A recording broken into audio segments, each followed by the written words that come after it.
তো দাদা একটা জিনিস দেখতে পাচ্ছি, এত ছোট ছোট গাছে এত কাঁঠাল ধরেছে, এটা কি জাত আছে দাদা? এটা আছে ভিয়েতনাম আর্লি। Vietnam early. হ্যাঁ, ওকে। এগুলো 350 টাকা করে দাম। হুম। আর এখানে আরো তো কাঁঠাল দেখতে হ্যাঁ, পাচ্ছি। এইগুলো আছে সিঙ্গাপুর সিদ্ধ। ওকে। সিঙ্গাপুর সিদ্ধ স্পেশালিটি কি এগুলোর?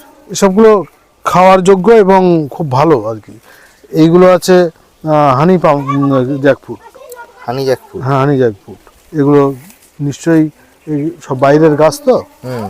বাইরের গাছ সেইভাবে ছোট ছোট গাছে ফল দেবে এবং এর এর খেতেও, ফলটা খেতেও ভালো লাগবে।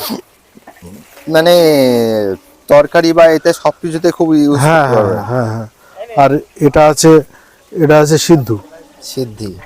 সিদ্ধু এর কোয়াগুলো রেড কালার। ও লাল কালার হবে। ওদের ট্যাগে লেখা আছে এসব বাইরের থেকে